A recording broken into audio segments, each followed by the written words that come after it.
Hello dear student, आज के इस लेक्चर में हम लेंस मेकर फॉर्मूला के बारे में पढ़ेंगे। इस वीडियो के डिस्क्रिप्शन में मैंने पूरा प्लेलिस्ट बना रखा है पूरे चैप्टर का, रे ऑप्टिक्स का। ठीक है, तो लेंस मेकर फॉर्मूला ये 3 मार्क्स क्वेश्चन डेरिवेशन भी आता है या तो न्यूमेरिकल आएगा इससे, और ये 100% क्वेश्चन हर साल आता है इससे क्वेश्चन। ठीक है, तो इसको डिराइव करने के लिए आपको थोड़ा सा बेसिक कॉन्सेप्ट मालूम होना चाहिए, that is refraction through convex surface, जो मैंने पहले ही आपको बता रखा था। जैसे आप देख सकते हो ये डायग्राम कैसे बना गया है। सबसे पहले ये जो डेरिवेशन किया गया है थिन लेंस के लिए किया गया है। थिन लेंस मतलब बहुत ही पतली लेंस है, अपर्चर भी मान लो छोटी है, ऐसा। ठीक, तो हम सबसे पहले लेंस बनाएंगे, थिन लेंस। इस सरफेस का नाम दिया गया है ABC, और ये वाला जो सरफेस है ADC। ठीक है, ये तुम्हारा प्रिंसिपल एक्सिस हो गया XY, ये ऑप्टिकल सेंटर होता है सेंटर पे। ठीक है, अभी ऑब्जेक्ट यहाँ रखा गया O पे, यहाँ से रे जाएगी ऐसे इस पॉइंट पे। ये रेयर मीडियम था, ये डेंसर मीडियम है, क्योंकि ये ग्लास है और ये एयर है। इसकी रिफ्रैक्टिव इंडेक्स कम है, इसकी रिफ्रैक्टिव इंडेक्स ज़्यादा है, इसलिए इसको हम क्या बोलेंगे, डेंसर मीडियम। ठीक है, अब देखो इस पॉइंट पे हम क्या करेंगे, यहाँ क्योंकि रिफ्रैक्शन मीडियम चेंज हो रहा है तो यहाँ पर रिफ्रैक्शन होगा। यहाँ R है, यहाँ D है, रेयर से डेंसर लाइट जा रही है तो RD नापास होता है, RD नॉर्मल के पास होगा। तो लाइट सीधे नहीं जा करके, लाइट ऐसे सीधे नहीं जा करके नॉर्मल के पास होगी। तो नॉर्मल कहाँ है, देखो ये वाली लाइन नॉर्मल है, आपको दिखाई दे रही है ना ये वाली। क्यों इस साइड नॉर्मल बनाए, क्योंकि ये सरफेस के लिए C1 इस साइड है, क्योंकि ये सरफेस बना कैसे होगा, यहाँ रखे होंगे सेंटर ऑफ कर्वेचर से, यहाँ से ऐसे बनाए ये पार्ट इस तरह से। तो सेंटर ऑफ कर्वेचर से जो भी रे जाती है उसको हम क्या बोलते हैं, नॉर्मल। तो इस पार्ट के लिए नॉर्मल हो गया। तो लाइट सीधे नहीं जा करके नॉर्मल की तरफ बेंड कर गई, यानी ऐसे बेंड कर गई, तो लाइट ऐसे बेंड कर गई। ठीक है, अब देखो मान लो ऐसे करके लाइट थोड़ी सी बेंड कर गई। अगर ये वाला सरफेस नहीं रहता, ठीक है, अगर ये वाला सरफेस नहीं रहता, ये वाला सरफेस ADC, तो लाइट ऐसे बेंड की तो लाइट सीधे ही जाती और इमेज कहाँ बनाती, I1 पे। क्योंकि ये सरफेस है, ADC वाली सरफेस है, तो क्या होगा, ये वाली सरफेस से लाइट टकराएगी। अब देखो ये सेंटर पार्ट है, अब लाइट कहाँ से कहाँ जा रही है, पहले लाइट रेयर से डेंसर गई, अब लाइट डेंसर से रेयर जाएगी। ठीक है ना, तो डेंसर से रेयर जाएगी तो क्या होगा बताओ, डेंसर से रेयर का तरीका क्या बताए थे, डॉक्टर नवाब मीन्स नॉर्मल से अवे हो जाएगी। तो सेकेंड सरफेस तुम्हारा ये है, इसका सेंटर ऑफ कर्वेचर इधर होगा, तो यहाँ से नॉर्मल आपने ड्रॉ किया। ठीक है, तो लाइट सीधे नहीं जा करके ऐसे नॉर्मल से अवे हो जाएगी। तो नॉर्मल कहाँ था, यहाँ। तो लाइट ऐसे सीधे नहीं जा करके, नॉर्मल ये है, ये वाला तुम्हारा नॉर्मल है, तो लाइट ऐसे सीधे नहीं आ करके नॉर्मल से अवे हो जाएगी, मीन्स लाइट ऐसे बेंड कर गई और फाइनल इमेज यहाँ बनाएगी। ठीक है, तो जहाँ फाइनल इमेज ये C1 है, यहाँ से यहाँ तक के डिस्टेंस को R1 कहेंगे, यहाँ फाइनल इमेज बन रहा है तो इसको V बोलेंगे। ठीक है, ये तुम्हारा C2 है तो यहाँ से यहाँ के डिस्टेंस को R2 कहेंगे, ये ऑब्जेक्ट है, ये डिस्टेंस U हो जाएगा। और अगर ये सरफेस नहीं रहता, ADC सरफेस अगर नहीं रहता तो इमेज I' पे बनता, यानी उस डिस्टेंस को हम V' कहेंगे। ठीक है, अब सिंपल फॉर्मूला लगाएंगे refraction through surface ABC surface में। बताओ ये रेयर मीडियम, ये डेंसर मीडियम, ऑब्जेक्ट कहाँ रखा गया है, रेयर मीडियम में। बाहर से देख रहे हो तो निकला हुआ पार्ट दिखाई दे रहा है, कॉन्वेक्स पार्ट दिखाई दे रहा है। देखो वहाँ से आप देख रहे हो इस साइड से तो आपको ये कॉन्वेक्स पार्ट दिखाई दे रहा है ना, ऐसे बल्ज आउट, तो ये कॉन्वेक्स सरफेस है ना।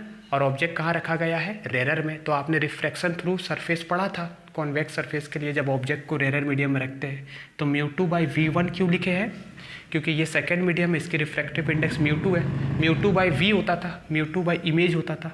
तो हम यहाँ V1 क्यों लिख रहे हैं, हम ऐसा मान रहे हैं कि सेकेंड सरफेस, ठीक है, हम ऐसा मान रहे हैं कि सेकेंड सरफेस क्या है, एब्सेंट है। जब हम पहले सरफेस की बात करें तो हम ऐसा मान रहे हैं कि सेकेंड सरफेस एब्सेंट है, तो μ2/V के जगह में क्या लिखेंगे, क्योंकि इसके कारण तो इमेज यहाँ बन रहा है तो हम क्या लिखेंगे, इसके कारण इमेज यहाँ बन रहा है इसलिए यहाँ लिखेंगे V1। ठीक है, माइनस μ1/U, ये फॉर्मूला का डेरिवेशन मैंने ऑलरेडी करा दिया है, डिस्क्रिप्शन में देख लेना। ठीक है, अब बात करते हैं रिफ्रैक्शन थ्रू ADC।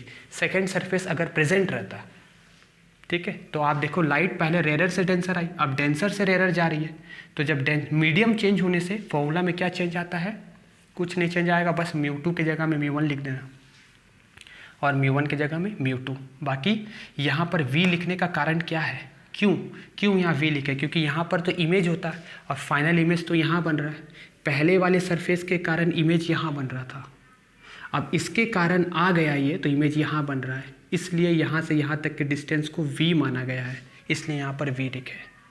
अब पहले सरफेस से जो इमेज बन रहा था, पहला सरफेस ये है, इससे इमेज कहाँ बन रहा था, यहाँ पर, वही वी डैश, यहाँ से यहाँ के डिस्टेंस को क्या बोलेंगे, वी डैश। वो वी डैश इसके लिए ये वाली सरफेस ए डी सी के लिए ऑब्जेक्ट डिस्टेंस का काम कर रहा है। तो आप यू के जगह में क्या लिखोगे, यहाँ पर यू के जगह में क्या लिखोगे, यहाँ यू था ना, यहाँ इसके जगह में सेकेंड सरफेस के लिए वो ऑब्जेक्ट का काम कर रहा है, इसलिए आप वहाँ पर ये डिस्टेंस के जगह में क्या लिख दोगे, वी डैश।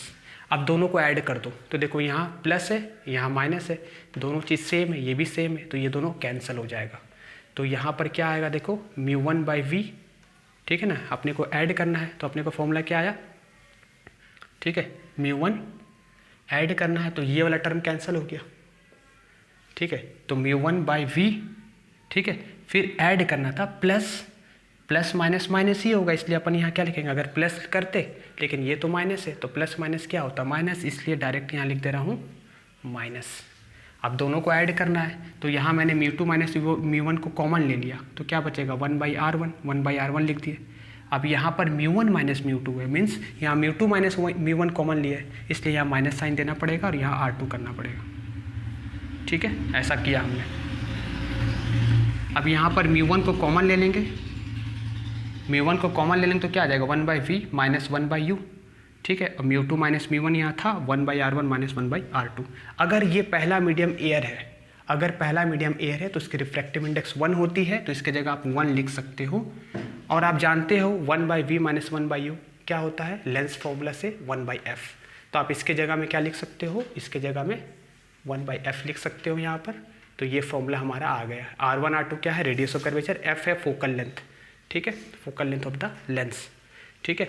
फोकल लेंथ कौन से, पहले सरफेस को वैल्यू देते हैं, ये वाला, तो यानी फोकल लेंथ क्या होगा, इस साइड बन रहा है फोकल लेंथ, यानी पॉजिटिव होगा। ये कॉन्वेक्स के लिए क्या होगा, पॉजिटिव, आपके सिलेबस में सिर्फ पॉजिटिव है, तो यहाँ f की वैल्यू क्या होने वाली है, पॉजिटिव, ठीक है। न्यूमेरिकल बनाने में याद रखना है, f की वैल्यू पॉजिटिव क्यों होगी, क्योंकि पहले वाले सरफेस को वैल्यू देना है, कॉन्वेक्स का ये वाला सरफेस, ये इधर से आया, यानी यहाँ पर कहीं f1 होगा, है ना, यहाँ और यहाँ से यहाँ तक के डिस्टेंस को f कहेंगे, तो पहले वाले के लिए वैल्यू देना, तो यहाँ ये पॉजिटिव होगा।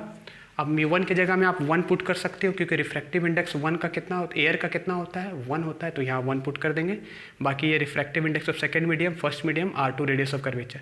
अब कौन पॉजिटिव होगा कौन नेगेटिव होगा देख लो, r1 इस साइड लाई कर रहा है, मतलब r2 क्या हो जाएगा, नेगेटिव, और r1 इस साइड लाइट कर रहा है, लाइट के डायरेक्शन में, यानी r1 क्या हो जाएगा, पॉजिटिव। न्यूमेरिकल सॉल्व करते समय ये चीज़ याद रखना। ये लेंस का दूसरा नाम क्या है, by convex lens, that is convex lens भी इसको कहते हैं, डबल कॉन्वेक्स लेंस, ठीक है। आपके सिलेबस में से या तो डेरिवेशन आएगा या तो इस फॉर्मूला से रिलेटेड न्यूमेरिकल आएगा। इस फॉर्मूला में पावर का फॉर्मूला आप जानते हो, power is equal to 1 by focal length होता है। आपने फोकल लेंथ के लिए डेरिवेशन किया है, तो 1 बाई फोकल लेंथ के जगह में तुम पावर भी लिख सकते हो। तो किसी को भी मैन्युफैक्चरर जो लेंस मेकर होता है, अगर उसको मान लो बनाना है लेंस, तो किसी पावर का बनाना होगा, तो इस फॉर्मूला को यूज़ करके वो बनाता है। r1 r2 डाइस की जो जिसमें रख करके वो ग्लास बनाता है, r1 r2 उसकी रेडियस ऑफ कर्वेचर है, तो इसकी वैल्यू से आप फॉर्मूला सॉल्व कर सकते हो। लेकिन जब आप न्यूमेरिकल बनाओगे तो r1 r2 को प्लस माइनस सही तरीका से डिज़ाइन करना। इक्वी कॉन्वेक्स लेंस के लिए r1 और r2 की वैल्यू क्या हो जाएगी, सेम हो जाएगी, याद रखना। क्वेश्चन में अगर लिखा हुआ है इक्वी कॉन्वेक्स लेंस, तो आप इसको नोट करके लिख लो। अगर इक्वी कॉन्वेक्स लेंस बोलेगा क्वेश्चन में, तो इसका मतलब होता है r1 is equal to r2। तो ये मत सोचना कि यहाँ पर r1 is equal to r2 हो गया, किसके बराबर हो गया, r के बराबर हो गया। तो ये मत सोचना कि यहाँ 1/r है, 1/r है तो ये कट जाएगा, नहीं। r1 हमेशा क्या होगा, r1 होगा पॉजिटिव और r2 क्या होगा, नेगेटिव, ठीक है।